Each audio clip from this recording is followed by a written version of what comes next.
تو ایسی زوجہ کے قریب فطرت خود سکھا دیتی ہے۔ ہاں شریعت نے جس طریقے کو حرام قرار دیا ہے وہ سب کو معلوم ہے کہ جو ہے وہ اللہ تعالیٰ نے جو بدکار لوگ جس طرح سے کرتے ہیں، جو لڑکوں سے بدفعلی کرنے والے لوگ ہیں، وہ طریقہ حرام ہے۔ تو باقی اللہ تعالیٰ نے میاں بیوی کا معاملہ رکھا ہے، ایک دوسرے کا لباس ہے، تو کمرے کی باتیں ہیں وہ جیسے چاہیں مناسب سمجھیں، وہ ان کا اپنا ذاتی عمل ہے، اس کا کوئی خاص طریقہ نہیں ہے، اور یہ نیچر انسان کو خود سکھاتی ہے۔ نہ یہ طریقے نہ کسی سے سیکھنے کی ضرورت ہے۔ بعض لوگ تو حد درجے کی بے شرمی کرتے ہیں، وہ شادی سے پہلے جو ہے وہ فحش فلمیں دیکھتے ہیں تاکہ ہمیں طریقہ آ جائے۔ یہ انتہائی درجے کی بےہودگی ہے، انتہائی درجے کی ایک لعنتی عمل ہے یہ۔ تو یہ کوئی خاص طریقہ نہیں ہے۔ میاں بیوی ایک دوسرے کا لباس ہیں، وہ جس طرح سے ایک دوسرے کو سیٹسفائی کر سکتے ہیں وہ کر لیں، تاکہ ان کی توجہ کسی اور طرف نہ جائے، وہ حلال کی تسکین ان کی بند کمرے کے اندر ہو جائے۔ اور یہ باتیں لوگوں سے شیئر بھی نہیں کرنی چاہیے۔ آج یہ بھی ایک حرام کاری ہو رہی ہے، میں بہت سخت الفاظ استعمال کر رہا ہوں اس لیے کہ یہ، اور میرے پاس کوئی ہلکا لفظ نہیں ہے۔ وہ کیا ہوتا ہے کہ مرد اپنی زوجہ سے ہم بستری کر کے اس کے راز دوستوں کے سامنے فاش کر رہا ہوتا ہے، میں نے ایسے کیا، میں نے ایسے کیا۔ لڑکیاں بتا رہی ہوتی ہیں اپنی فرینڈس کو کہ میرے شوہر نے میرے ساتھ ایسے کیا۔ یہ بہت لعنتی عمل ہے۔ آپ صلی اللہ علیہ وسلم نے فرمایا جو عورت اپنے شوہر کے راز یا شوہر بیوی کے راز فاش کرتا ہے اس پر لعنت ہے، حدیث کا مفہوم ہے یہ۔ تو یہ بند کمرے کی میاں بیوی کی باتیں، جس طرح سے وہ ایک دوسرے کو سیٹسفائی کر سکتے ہیں وہ کریں، ایک دوسرے کے لیے وہ حلال ہیں۔ اور بس وہ طریقہ جو لڑکوں سے بدفعلی والا طریقہ ہے وہ طریقہ اسلام میں حرام ہے۔ اور اسی طرح اورل سیکس پہ بھی میں ایک کلپ ریکارڈ کروا چکا ہوں، وہ بھی سن لیا جائے، یا علماء کی جو اس بارے میں رائے ہے وہ دیکھ لی جائے۔ تو اس کے علاوہ جو بھی ہے میاں بیوی ایک دوسرے کے لیے اللہ نے حلال کیے ہیں، کوئی خاص طریقہ نہیں ہے۔ اور یہ حیا کی باتیں، ان کو بند کمرے کے اندر ہی رہنا چاہیے ان چیزوں کو۔ اور اس کے لیے جو فحش فلمیں دیکھی جا رہی ہیں یہ بہت غلط حرکت ہے، اور اس کو نا ایک ایجوکیشن کا نام دے دیا گیا اس زمانے میں، اور سیکس کی تعلیم کے نام سے بچوں کو پڑھایا جا رہا ہے اسکول میں۔ یہ سب بےہودگی ہے۔ لاکھوں سال سے انسان دنیا میں زندہ ہے، تو کیا اس کو یہ پتہ ہی نہیں تھا؟ اور یہ ساری ایک 6 ارب انسان ایسے ہی بغیر تعلیم کے پیدا ہو گئے ہیں کیا؟ تو یہ تو چیزیں نیچر خود سکھا دیتی ہے انسان کو کہ کیا کرنا ہے، کیسے کرنا ہے۔ اس میں کوئی اسکول کالج میں پڑھنے کی ضرورت نہیں ہے۔ ہاں شرعی احکام اس کے 2-4 ہیں، وہ علماء بتاتے رہتے ہیں، وہ کتابوں میں لکھے ہوئے ہیں کہ کون سا راستہ حرام ہے اور کون سے راستے میں آنا جائز ہے۔ تو اس لیے میں نے بہت ہی دل پہ پتھر رکھ کے آج اس کلپ کو ریکارڈ کروایا ہے، تاکہ لوگ اس بارے میں غلط طرف نہ جائیں اور ایک چیز کو ایک بہت بڑا ایشو نہ بنا لیں لوگ۔ بیوی کا شوہر کو ہم بستری سے روکنا۔ حدیث میں ہے کہ جو بیوی اپنے شوہر کو ہم بستری کرنے سے انکار کرے اس پر رات بھر لعنت برستی ہے۔ اس حدیث کی وضاحت فرما دیں۔ نیز اگر شوہر، یہ تھوڑا حیا کے خلاف مسئلہ ہے، شوہر کوئی ایسا طریقہ استعمال کرتا ہے نا ہم بستری کا جس سے اولاد نہیں ہوتی، تو کیا بیوی کو اسے منع کرنا چاہیے یا نہیں کرنا چاہیے؟ دیکھیں حدیث میں آتا ہے کہ کوئی شوہر اپنی بیوی کو رات کو اپنے بستر کی طرف بلائے، یہ کنایہ یعنی ہم بستری کرنا چاہتا ہو، عورت منع کر دے، فرشتے اس پہ ساری رات لعنت بھیجتے ہیں۔ یہ بالکل صحیح حدیث ہے۔ اب ہمارے بعض اسکالر کیا کرتے ہیں، جب ان سے یہ بات پوچھی جائے تو وہ بات کو گھما دیتے ہیں، سیدھی بات نہیں بتاتے کہ بھئی یہ شریعت میں مرد کا حق ہے کہ عورت اس کو ہم بستری سے نہیں روک سکتی، کیونکہ ویمن رائٹس کے نام پہ آج کل بہت تحریکیں چل رہی ہیں، تو وہ بھی کچھ لبرل اسکالرز ہیں جو ہر وقت جو ہے نا کوشش کرتے ہیں کہ خواتین ہم سے ناراض نہ ہو جائیں۔ تو بھائی آپ شریعت کا حکم بتائیں صاف صاف، چاہے عورت خوش ہوتی ہے ناراض ہوتی ہے، بعض حقوق مردوں کے ہیں بعض عورتوں کے ہیں تو وہ بتانے پڑتے ہیں۔ تو اسی طرح عورت کا بھی حق، مرد کا بھی حق یہ ہے کہ عورت، اگر مرد اس کو ہم بستری کے لیے بلاتا ہے تو عورت اسلام میں منع نہیں کر سکتی، اس کے لیے گناہ ہے۔ ہاں بیمار ہو تو ایک الگ بات ہے، بخار ہے اس کو، کوئی واقعی بیماری ہو تو پھر ایک الگ بات ہے، نارملی اس کو اجازت نہیں ہے کہ وہ شوہر کو منع کر دے، بلکہ اس میں حدیث میں بہت سخت تاکید ہے۔ آپ صلی اللہ علیہ وسلم کی ایک حدیث میں یہاں تک فرمایا کہ عورت اگر یعنی چولہے پہ ہو، روٹی پکا رہی ہو، اس طرح کی حدیث کا مفہوم ہے، یعنی بہت بزی بھی ہو تو بھی اس کو اپنے کام کو چھوڑ کر شوہر کی خواہش کو پورا کرنا پڑے گا۔ اور یہ نیچر کے بھی مطابق ہے، کیونکہ مرد میں جب یہ سیکس کی خواہش پیدا ہوتی ہے اور اس کو کچلا جائے تو مرد بہت زیادہ ڈسٹرب ہوتا ہے۔ خواتین اس میں اپنے آپ کو مردوں جیسا سمجھتی ہیں، وہ سمجھتی ہیں ہمارا اس میں وہی حق ہے جو مرد کا حق ہے۔ بھائی اللہ نے دونوں کی ڈیزائرز میں زمین آسمان کا فرق رکھا ہے، تو مرد کو بہت زیادہ نقصان ہوتا ہے اس سے، وہ بہت زیادہ مینٹلی ڈسٹرب ہوتا ہے اس سے، کیونکہ اللہ نے یہ ڈیزائرز عورت کی نسبت مرد میں بہت زیادہ رکھی ہیں، تھوڑی زیادہ نہیں بہت زیادہ رکھی ہے، تو میڈیکلی یہ بات ثابت ہو چکی ہے۔ تو دوسرا ایک تو مینٹلی بہت زیادہ ڈسٹرب ہوتا ہے وہ، دوسری بات یہ کہ پھر اس کے گناہ کی طرف توجہ جائے گی، وہ حرام کاموں کی طرف جائے گا۔ تو اس لیے عورت کو اس بارے میں مرد کا ساتھ دینا چاہیے۔ یہاں فوراً بعض خواتین یہ سوال پوچھتی ہیں کہ اچھا اگر عورت کے دل میں خواہش ہو اور مرد وہ خواہش پوری نہ کرے تو کیا مرد پہ بھی لعنت ہوتی ہے؟ تو اس کا سیدھا سیدھا جواب یہ ہے کہ نہیں، مرد پہ لعنت نہیں ہوتی. اس کی وجہ یہ ہے، دو اور دو چار کی طرح میں صاف بات کروں گا. وجہ اس کی یہ ہے کہ عورت کے لیے مرد کی اس خواہش کو پورا کرنے میں عورت کی کوئی انرجی نہیں استعمال ہو رہی، جبکہ اگر مرد کا موڈ نہ ہو اور عورت کا موڈ ہو تو پھر مرد اپنے آپ کو پریپیئر نہیں کر سکتا. اس کے لیے بہت تکلف کرنا پڑے گا اس کو. اخلاقی طور پر تو ٹھیک ہے، مرد کو یہی حکم دیا جائے گا کہ زوجہ کی خواہش کو پورا کرے، لیکن اس پر شریعت نے لازم نہیں کیا ہے، کیونکہ ایک چیز مرد کے اختیار میں نہیں ہے تو لازم کیسے ہو سکتی ہے؟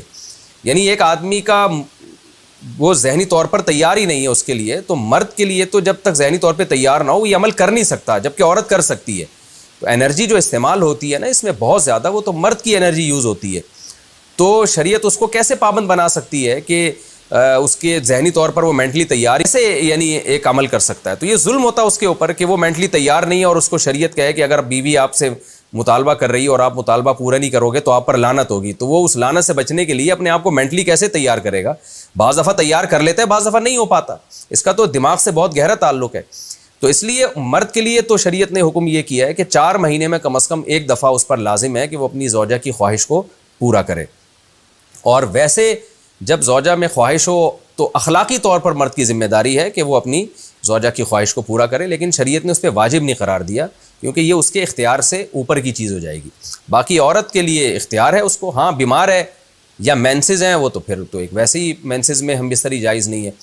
باقی رہا یہ مسئلہ کہ خواتین پھر یہ کہتی ہیں کہ اسلام نے تو پھر مردوں کو بہت زیادہ حقوق دے دیے، تو ایسا نہیں ہے. اگر یہ حق اسلام نے مرد کو دیا ہے تو بہت سارے حقوق عورت کو بھی تو دیے ہیں نا، بہت سارے عورت کو بھی تو حقوق دیے ہیں کہ جو خود پہنتے ہو، جیسا معیاری لباس خود پہنتے ہو اپنی بیوی کو بھی ویسا ہی معیاری لباس پہناؤ، جیسا معیاری کھانا خود کھاتے ہو حدیث میں آتا ہے ویسا معیاری کھانا بیوی کو بھی کھلاؤ.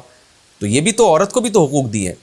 ہماری خواتین جس ویسٹرن کلچر کو فالو کر رہی ہیں اس کلچر میں تو یہ ہے کہ عورت شوہر کو ہم بستری سے روک سکتی ہے، شوہر بیوی کو بھی روک سکتا ہے، یعنی شوہر بھی منع کر سکتا ہے، عورت بھی منع کر سکتی ہے. وہاں دونوں کے حقوق سیم ہیں، لیکن پھر وہ اتنے سیم ہیں کہ پھر وہاں مرد کے ذمے شوہر کا عورت کے ذمے یعنی مرد کے ذمے عورت کا نان نفقہ بھی نہیں ہے. تو پھر گیس بجلی کے بل بھی عورت یعنی مرد کے ذمے نہیں ہے. تو پھر خواتین سے لینا ہے نا ویسٹرن کلچر کو تو پھر پورا لینا وہاں سے. تو پھر شوہر کیوں گیس بجلی کا بل جمع کرا رہا ہے، بچوں کی اسکول کی فیسیں شوہر کیوں دے رہا ہے، شوہر نان نفقہ کیوں دے رہا ہے؟ تو جب اسلام نے کچھ حقوق عورت کو دیے ہیں تو کچھ شوہر کو بھی دیے ہیں، تو اسی طرح سے بیلنس ہماری سوسائٹی میں قائم ہوگا. تو اس لیے خواتین کو یہ نہیں کرنا چاہیے، کیونکہ بہت سی ایسی شکایتیں آتی ہیں جس میں مرد بہت زیادہ ڈسٹرب ہوتا ہے، پھر وہ ان کی لڑائیاں ہوتی ہیں، طلاقیں ہوتی ہیں. عورت اس کو نارمل لے رہی ہوتی ہے، مرد کے دماغ پہ شہوت کا ایک جنون چڑھا ہوا ہوتا ہے. جب بیوی اس کو منع کرتی ہے وہ بہت زیادہ مینٹلی ڈسٹرب ہوتا ہے اور پھر وہ مار دھاڑ تک نوبت بھی آتی ہے، پھر وہ طلاقوں تک نوبت بھی آتی ہے. تو یہ بہت غلط چیز ہے. ہمارے نبی صلی اللہ علیہ وسلم نے جب عورت کو حکم دیا ہے کہ مرد کی خواہش کو، اپنے شوہر کی خواہش کو پورا کرے تو اسی میں خیر ہے. عورت کو چاہیے اس وقت چاہے دل نہ بھی چاہ رہا ہو اپنے شوہر کی اس خواہش کو پورا کر دیا کریں. اس کے وقتی طور پر تو آپ کو نقصانات نظر آئیں گے، لیکن لانگ ٹرم میں اس کے فائدے ہیں، اس سے گھر میں فائدے حاصل ہوں گے اور اسلام کی مان کے چلنے میں ہی عورت کے لیے خیر ہے. رہا یہ مسئلہ کہ شوہر اگر کوئی ایسا طریقہ اختیار کرتا ہے ہم بستری کا جس میں وہ اولاد کو روکتا ہے تو اس میں یہ ضروری ہے کہ بیوی کی پرمیشن ہو، وہ عورت کی پرمیشن کے بغیر ہاں تھوڑا تمیز والا ڈریس ہو، پراپر ڈریس ہو، اس میں گنجائش نکالی جا سکتی ہے. لیکن میں نے کہا میں نہیں بیٹھ، یا تو ایجڈ خاتون ہو، کوئی بڑی عمر کی خاتون ہو، بڑی عمر کی خاتون ہو، یا اگر کوئی ینگ ہے بھی تو اس کا ڈریس پراپر ہونا چاہیے. لیکن میں نے اس پر بھی عمل نہیں کیا اور بعض دفعہ اسٹوڈیو پہنچنے کے بعد میں نے یہ کام کیا. اسٹوڈیو پہنچ گیا، پتہ چلا جی پروگرام میں ایک لڑکی بیٹھی ہوئی ہے. میں نے کہا بھائی میں اگر اس لڑکی کے ساتھ پروگرام کروں گا، میرے بیانات پردے پر ہیں، میسج کیا دنیا کو جائے گا؟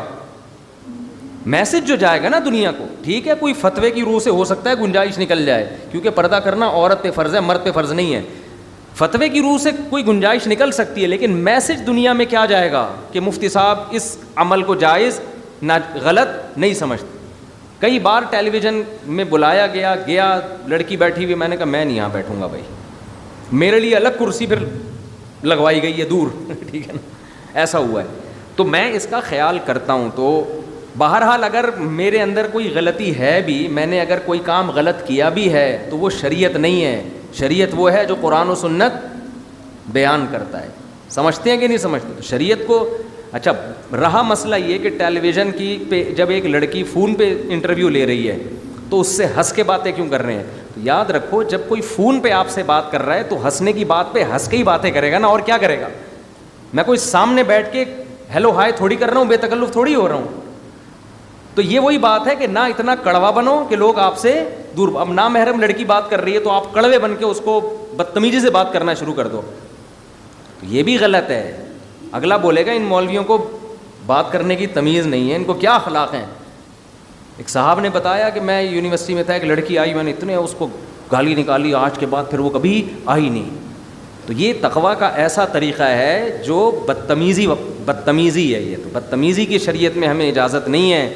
ہاں آپ کوئی لڑکی آپ کے ساتھ بیٹھی آپ فری ہو رہے ہیں، پوری دنیا میں وہ پروگرام جا رہا ہے، تو اس سے میسج کیا جائے گا؟ غلط میسج، بے پردگی پروموٹ ہوگی اس سے.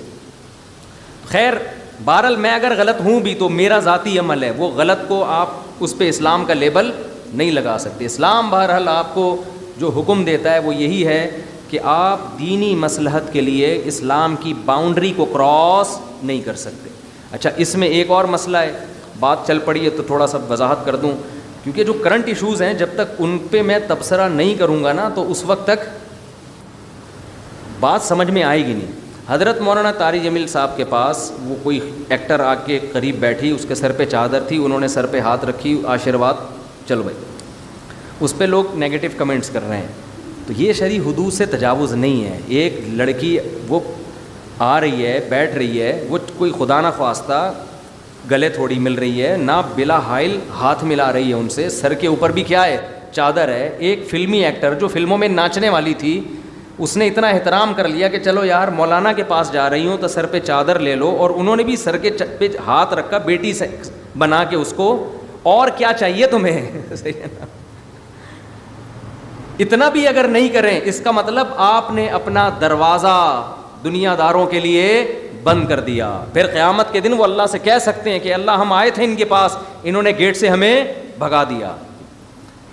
ہاں یہاں شرعی حدود کیا ہیں؟ نمبر 1، اگر کوئی عورت، جوان عورت آپ سے بغیر حائل کے مصافحہ کرتی ہے، یہ شریعت میں آپ کے لیے جائز نہیں. اتنا براڈ مائنڈڈ بن جانا کہ آپ مصافحہ بھی کر رہے ہیں اور well done, nice to meet you, بہت اچھا، آئندہ سر پہ دوپٹہ لیا کرے گا اور مجھ سے ہینڈ شیک کرنے سے پہلے گلوز پہن لیا کریے، یہ غلط ہو جائے گا. اسی طرح آپ جوان لڑکی سے اکیلے بند کمرے میں مل رہے ہیں، بے شک وہ برقعے میں ہیں، بے شک وہ پردے میں ہیں اور دروازے بند ہیں، یہاں بدگمانی کا موقع بھی ہے.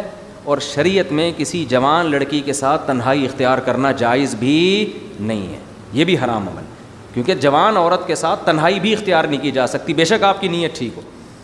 تو یہ حدود سے بعض پیروں کے ساتھ یہ ہوتا ہے کہ ان کی مریدنی الگ سے کمرے میں پیر صاحب کے ساتھ کمرے میں بیٹھی ہوئی ہے. مریدوں کو بولو بھائی یہ تمہارا پیر کیا کر رہا ہے بند کمرے میں؟ کہیں ہمارے پیر صاحب بہت نیک ہیں. میں ان سے کہتا ہوں کہ آدمی نہیں ہے آپ کے پیر صاحب؟ اتنے نیک ہو گئے کہ بندہ ہی نہیں ہے ابھی ہے، یہ کوئی اور مخلوق بن گیا ہے. پیر ہو، مفتی ہو، بزرگ ہو، آدمی پہلے ہوتا ہے، بزرگ بعد میں. تو یہاں شریعت نے اتنی لمٹ کو کراس کرنے کی اجازت نہیں دی. بھری محفل میں کوئی خاتون ملتی ہے، وہاں بدگمانی کا موقع نہیں ہے، سب دیکھ رہے ہیں بھائی. لیکن آپ چھپڑ میں تنہائی میں کسی کے ساتھ مل رہے ہیں دروازے بند کر کے، یہ آپ بدگمانی کا موقع خود دے رہے ہیں. اور یہ نبی صلی اللہ علیہ وسلم نے صحیح حدیث میں اس سے منع بھی کیا ہے. تو بہرحال شریعت کی لمٹ. اسی طرح یہ بھی خوب سمجھ لیں، شریعت کی حدود میں یہ بات بھی داخل ہے کہ کوئی شخص اگر علانیہ کبیرہ گناہ کرتا ہے، چھپ کے کرتا ہے، اس کے احکام الگ ہیں. علانیہ گناہ کرتا ہے مگر کبیرہ نہیں بلکہ صغیرہ، اس کے احکام بھی نرم ہیں. 2 شرطیں ہیں، گناہ بھی کبیرہ ہے اور کرتا بھی علانیہ. اسی حال میں جب اس کی موت واقع ہو جائے گی پھر اس کی تعریف کرنا آپ کے لیے جائز نہیں ہے. بعض لوگوں کو دین کے قریب کرنے کے لیے کوئی اس طرح کا بڑا ڈانسر، گلوکار جس کی ساری زندگی بے حیائی میں گزری ہوتی ہے، وہ جب مرتا ہے تو اس کی تعریفوں کے پول باندھنا شروع کر دیتے ہیں. نا نا نا نا نا، یہ شرعی حدود سے کیا ہے؟ تجاوز. یہاں شریعت نے حکم دیا بغیر توبہ کے چلا گیا، چھپ کے آپ اس کے لیے ضرور دعا کریں اگر ایمان پر موت ہوئی ہے. دعا کریں, وہ آپشن سب کے لیے کھلا ہوا ہے. بھرے مجمع میں اس کی تعریف کرنے کی اجازت نہیں ہے, بلکہ حکم یہ ہے کہ اگر نماز جنازہ کا بھی بائیکاٹ کیا جا سکتا ہے نا, تو قوم کا مقتدا اور رہبر جنازے کا بھی بائیکاٹ کرے.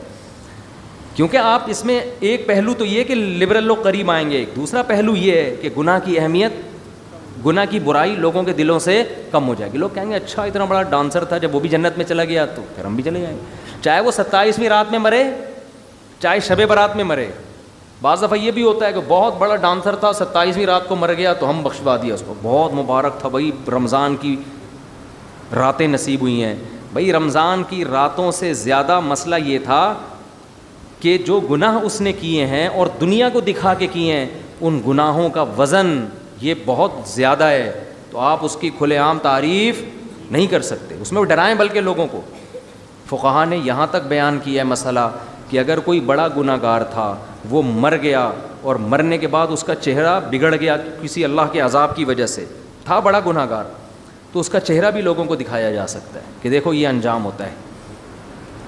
لیکن اگر نارمل آدمی کا چہرہ بگڑ گیا, وہ دکھانے کی لوگوں کو اجازت بولو نہیں ہے, کیونکہ اللہ ستاری چاہتے ہیں کہ بندے کیا کریں. اور ویسے چہرہ بگڑ اس لیے بھی تو سکتا ہے, کوئی ویسے ہی کوئی فالج ہو گیا ہو, لکوا ہو گیا ہو, بعض نیک لوگوں کا چہرہ بھی بگڑ جاتا ہے, لیکن برے آدمی کا بگڑے گا تو عبرت کے لیے دکھایا جائے.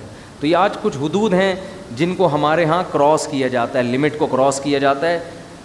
اسی میں ایک چیز خوب سمجھ لیں, شریعت نے آپ کو رشتہ داری کے جوڑنے کا حکم دیا ہے, بہت سخت نماز روزے کی طرح حکم ہے, رشتہ داری توڑنے کی اجازت نہیں ہے, لیکن اس کی بھی کیا ہے لمٹ. آپ رشتوں کو خوش کرنے کے لیے گناہ نہیں کر سکتے. آپ کے بھائی کی شادی ہے, موسیقی کی محفل ہے, ناچ گانے کا انتظام ہے, آپ کے لیے اس محفل میں شرکت جائز نہیں ہے. اب بھائی کہتا ہے میں ناراض ہو جاؤں گا, ماں کہتی ہے میں ناراض ہو جاؤں گی, ابا کہتے ہیں میں ناراض ہو جاؤں گا, میں نے پال پوس کے تجھے بڑا کیا, بڑا یا دیندار اسلام میں سب سے پہلے والدین ہیں, خونی رشتے ہیں, تو نہیں آئے گا لوگ کیا کہیں گے. تو آپ ان کو جواب دو خونی رشتے ہیں, مگر ان کو جوڑنے کے لیے اللہ نے لمٹ کیا رکھی ہے کہ اتنا مت جوڑو کہ میں ٹوٹ جاؤں تم سے. سب سے پہلے کون ہے اللہ, لا طاعت لمخلوق فی معصیت الخالق, خدا کی نافرمانی میں مخلوق کو خوش کرنے کی اجازت نہیں ہے, اللہ کی نافرمانی میں اجازت نہیں ہے. ورنہ نبی صلی اللہ علیہ وسلم سارے رشتہ داروں سے کمپرومائز کر لیتے. آپ تو رشتہ داری جوڑتے جوڑتے آخری حد تک گئے ہیں, لیکن رشتہ داروں نے نہیں مان کے دیا, پھر آپ کی تلوار رشتہ داروں کے خلاف چلی ہے, سب سے پہلی تلوار ہی ان کے خلاف اٹھی ہے. تو اس لیے لمٹ ہے. اسی طرح میاں بیوی کا رشتہ بہت محبت والا, لیکن اس کی بھی ایک لمٹ ہے. شوہر اگر بیوی کو ایسی بات کا حکم دیتا ہے جو شریعت میں حرام ہے, عورت کے لیے اس میں اللہ پہلے ہے, میاں بعد میں. اسی طرح بیوی شوہر کو اگر کوئی ایسی بات کہتی ہے جو شریعت میں حرام ہے, تو یہاں بھی اللہ پہلے ہے, بیگم بولو نا بعد میں. یہی مسئلہ اولاد کا ہے, تو وہاں اپنے آپ کو بول دو بھائی it isn't possible for me. English میں بیوی کو سمجھاؤ گے زیادہ اچھی طرح سمجھ میں آئے گا. سمجھ رہے ہو, اردو میں سمجھاؤ گے پینڈو آدمی پتہ نہیں کہاں سے اٹھ کے آ گیا, بے وقوف مولویوں کے ساتھ بیٹھ رہے. انگلش میں بولو بیگم it isn't possible for, I can not do this, that's all. اس کے بعد وہ کہے گی پڑھا لکھا آدمی ہے, ٹھیک ہے نا. تو خیر وہ جس طرح سمجھانا ہے وہ آپ کا ہیڈک ہے, لیکن حرام کی اجازت نہیں. اسی طرح یاد رکھو, آپ کے رشتہ دار کوئی حرام کماتے ہیں اور ان کی آمدن میں غالب بھی حرام ہے, اگر مکس کما رہے ہیں تو ہم یہی فرض کریں گے ہمیں حلال سے کھلا رہے ہیں, پھر شریعت نے پیچیدگی کا حکم, زیادہ تحقیق کی اجازت نہیں. غالب حرام کما رہے ہیں تو پھر آپ کے لیے ان کے ہاں سے کھانا پینا جائز نہیں ہے. صرف بیوی اپنے شوہر کی آمدن کھا سکتی ہے, لڑکیاں اپنے باپ کی آمدن کھا سکتی ہیں, نابالغ لڑکا بھی اپنے باپ کی آمدن کھا سکتا ہے, کیونکہ ان کے پاس اور کوئی ذریعہ نہیں. لڑکا بالغ ہو جائے تو وہ اپنے باپ کی بھی حرام آمدن نہیں کھا سکتا. سودی بینک میں جاب کرنا, انشورنس کمپنی میں جاب کرنا, البتہ سودی بینک میں بعض شعبے ایسے ہیں کہ ان میں جاب حرام نہیں ہے, کیونکہ ان میں سود میں کسی طرح سے انسان انوالو نہیں ہوتا. اسٹیٹ بینک میں بہت سارے شعبے ایسے ہیں جن میں کسی بھی طرح سے سود میں انوالومنٹ نہیں ہوتی.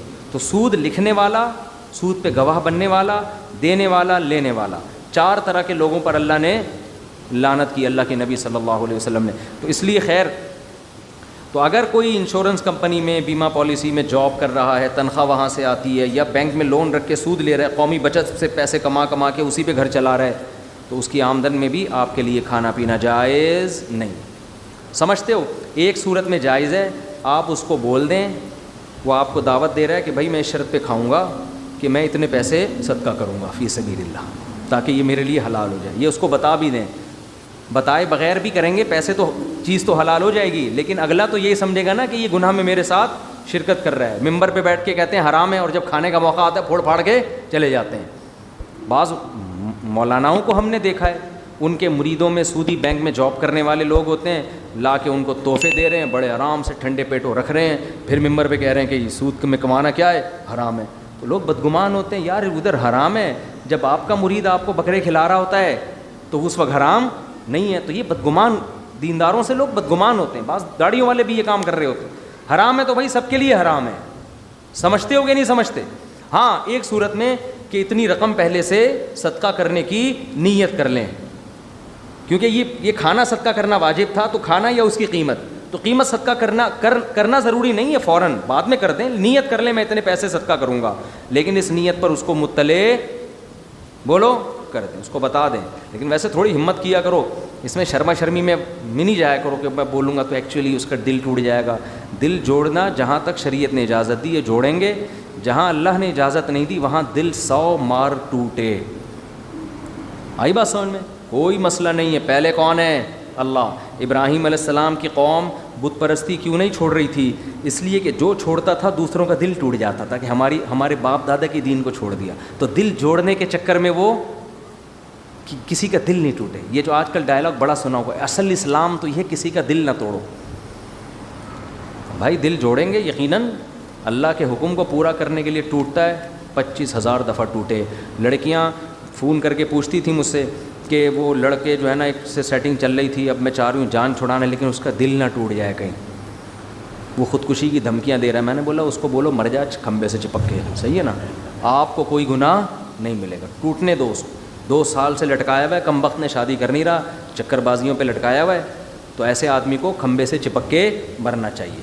اور میں نے کہا اتنا نیک ہوتا نہیں ہے. یہ نیک سے مراد جس کو عرف میں نیک سمجھتے، اس نے 25 کو پھنسایا ہوا ہوگا، 25 سے یہی باتیں کر رہا ہوگا بیٹھ کے.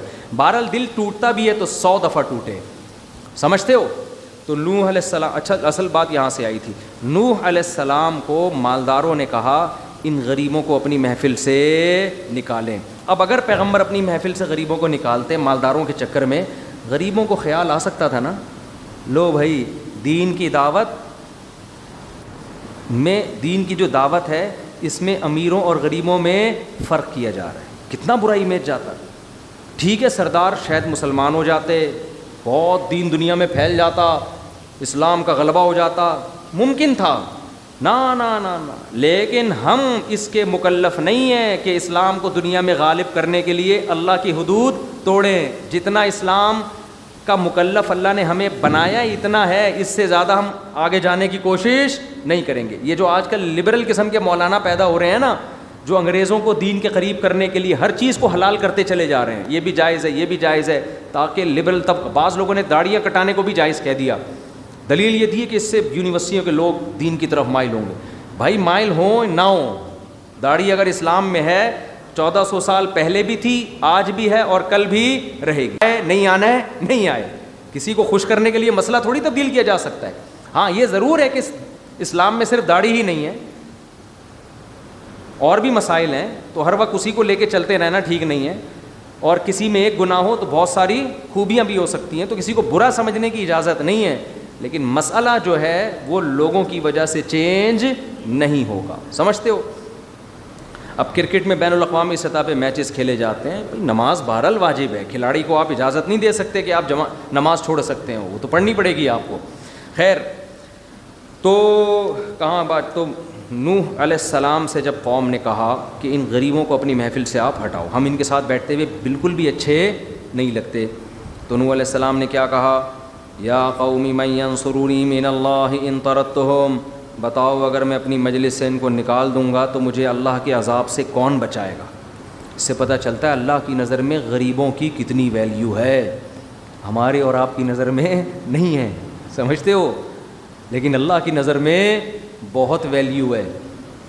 افلا تذکرون ولا اقول لکم عندی خزائن اللہ، پھر وہ کہتے تھے آپ ہماری طرح کے انسان ہیں، تو نوح علیہ السلام نے یہ نہیں کہا نہیں میں تمہیں ایک ایسا شعبدہ دکھاتا ہوں، ایسا معجزہ دکھاتا ہوں جس سے تمہیں لگے گا کہ میں تمہاری طرح کا انسان نہیں ہوں، میں کچھ الگ ہی، جیسے روحانی ٹوپی ڈرامے کر رہے ہوتے ہیں نا آج کل۔ نہیں بھائی، ہمارے حضرت تو بہت پہنچے ہوئے ہیں، اس دن سر پہ ہاتھ رکھا، بال نکل آئے، حضرت نے بٹوے میں بتا دیا کتنے پیسے پڑے ہوئے ہیں۔ پیغمبروں نے کبھی اس قسم کے دعوے نہیں کیے۔ نوح علیہ السلام نے کہا لا اقول لکم عندی خزائن اللہ، میں نہیں کہتا میرے پاس اللہ کے خزانے ہیں، میں تو غریب مسکین ہوں۔ ولا عالم الغیب، نہ میں غیب کی خبریں جانتا ہوں کہ مجھ سے پوچھو کل کیا ہوگا۔ پیغمبر کہہ رہے ہیں ہم نہیں جانتے، اور روحانی ٹوپی ڈرامے کیا کہتے ہیں؟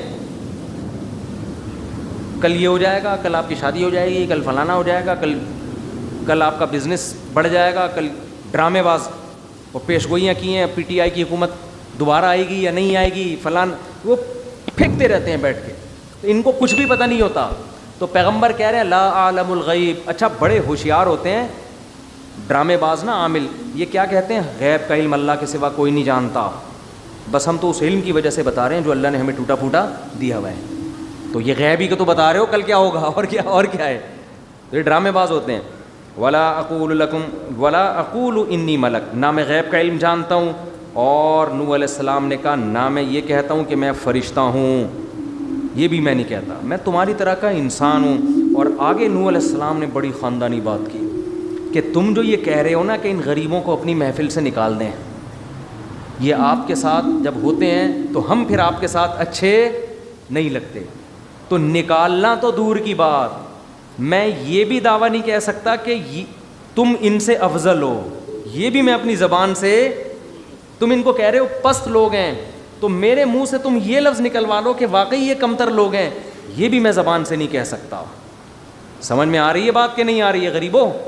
نہیں آ رہی سمجھ۔ وَلَا أَقُولُ لِلَّذِينَ تَزْدَرِي أَعْيُنُكُمْ لَن يُؤْتِيَهُمُ اللَّهُ خَيْرًا، جو تمہاری آنکھوں میں رسوا سمجھے جاتے ہیں، کمتر سمجھے جاتے ہیں، میں کبھی نہیں کہتا کہ اللہ ان کو خیر نہیں دے گا، ہو سکتا ہے قیامت کے دن یہ تم سے آگے ہوں۔ اللہ اعلم بما فی انفسہم، ان کے دلوں میں کیا ہے وہ اللہ جانتا ہے۔ یہ اصل میں یہ بھی الزام کا جواب ہے۔ الزام یہ کہ اصل میں غریب لوگ تھے تو ان کو تو کوئی پروٹوکول دینے والا تھا نہیں، تو آپ نے عزت دے دی۔ جیسے تبلیغ میں کوئی غریب جائے تو کیسے تبلیغ والے ٹانگیں دبا رہے ہوتے ہیں نا، اس کے گھٹنے دبا رہے ہوتے ہیں، ٹانگیں دبا رہے ہوتے ہیں، وہ غریب کہتا ہے یار گھر میں تو آج تک کسی نے یہ عزت نہیں دی، تو چلو 4 مہینے کے لیے تشکیل کرا لو۔ ہوتا ہے کہ نہیں ہوتا؟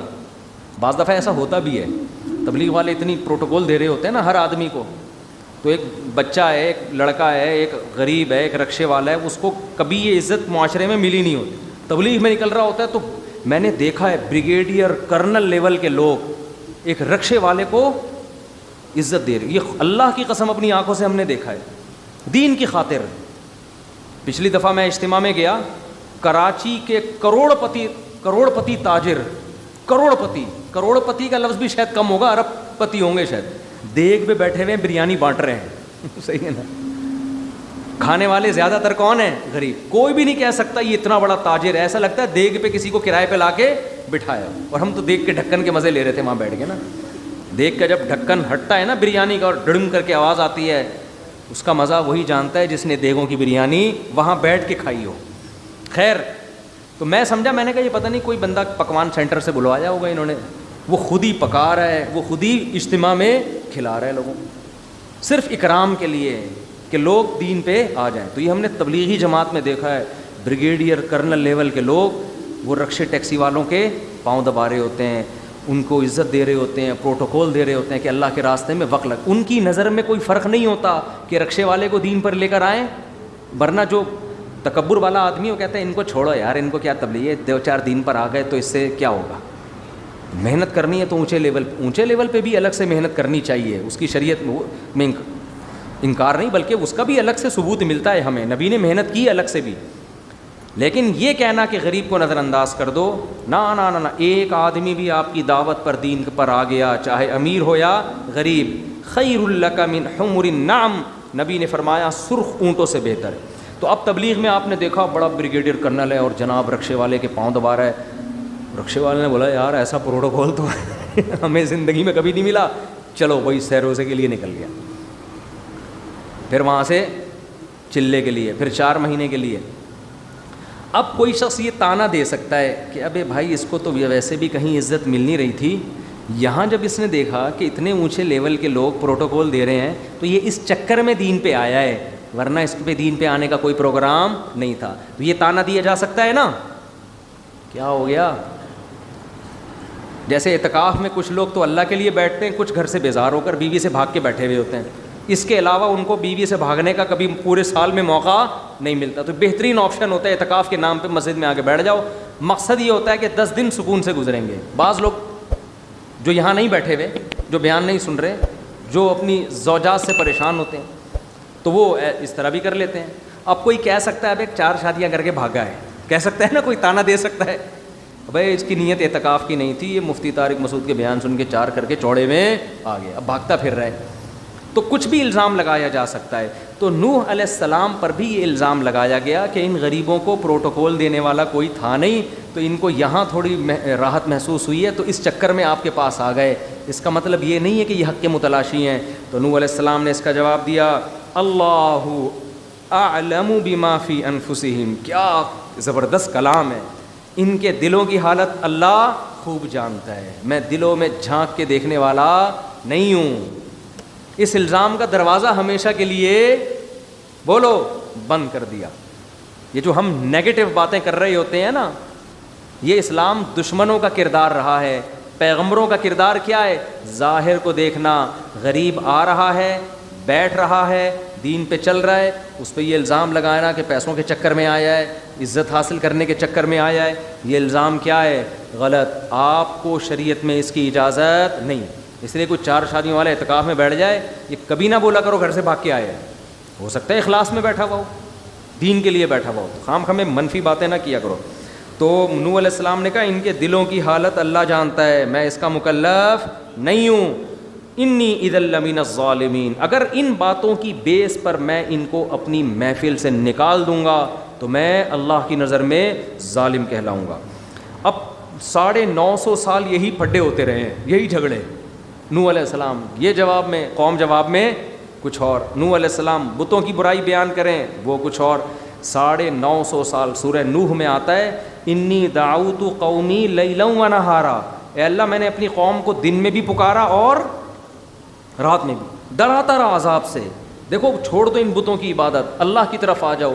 یا قوم استغفروا ربکم. سورہ نوح میں تو بڑی تفصیل ہے. اے میری قوم توبہ کر لو, آج بھی سارے گناہ معاف کر دے گا اللہ, پچھلے سب مٹا دے گا. اتنی طریقوں سے سمجھایا. پھر یہ کہا کہ اگر تم دین پر چلو گے دنیا کے دروازے بھی کھول دے گا اللہ. یرسل السماء علیکم مدرارا. آسمان سے موسلا دھار بارشیں برسائے گا. وَيُمْدِدْكُمْ بِأَمْوَالٍ وَبَنِينَ. کثرت سے تمہیں بیٹے دے گا, تمہاری معیشت میں ترقی ہوگی, مال و دولت کے ڈھیر لگا دے گا. بِأَمْوَالٍ وَبَنِينَ وَيَجْعَلْ لَكُمْ جَنَّاتٍ. باغات پیدا کرے گا, نہریں جاری کرے گا, معاشی ترقی ہوگی, سب کچھ. ما لکم لا ترجون للہ وقارا وقد خلقکم اطوارا. میں اس خدا کی طرف تمہیں بلا رہا ہوں جس نے تمہیں ماں کے پیٹ میں منی کے قطرے سے بنایا, مختلف مرحلوں سے گزار کے. اس خدا کی دعوت دے رہا ہوں, کتنا قریب ہے. تو تمہیں کیا ہو گیا, تمہاری سمجھ میں نہیں آ رہا. ہر طرح سے جب سمجھا دیا ہے نا, تو قوم جواب میں کیا کہتی ہے؟ یہ 950 سال کے بعد قوم کہہ رہی ہے یا نوح قد جادلتنا. اے نوح تو نے ہم سے بڑا جھگڑا کیا ہے. فاکثرت جدالنا. اور یہ جھگڑا بہت بڑھ گیا ہے. اب تیری اور ہماری بحث تھوڑے دنوں کی نہیں ہے, یہ بہت طویل ہو گئی ہے. اب تو کیا کر, فأتنا بما تعیدنا ان کنت من الصادقین. ہمارے باپ دادا سنتے آ رہے ہیں عذاب آئے گا, عذاب آئے گا, تو اب تو اس عذاب کو ہماری آنکھوں کے سامنے لے آ. اب بحث چھوڑ دے, اب کیا کر, بس اب عذاب لے آ تاکہ یہ قصہ ہمیشہ کے لیے ختم ہو جائے. تو نوح علیہ السلام نے کیا کہا؟ انما یاتیکم بہ اللہ. دیکھو اللہ عذاب لائے گا ان شاء, اگر وہ اللہ خود چاہے گا.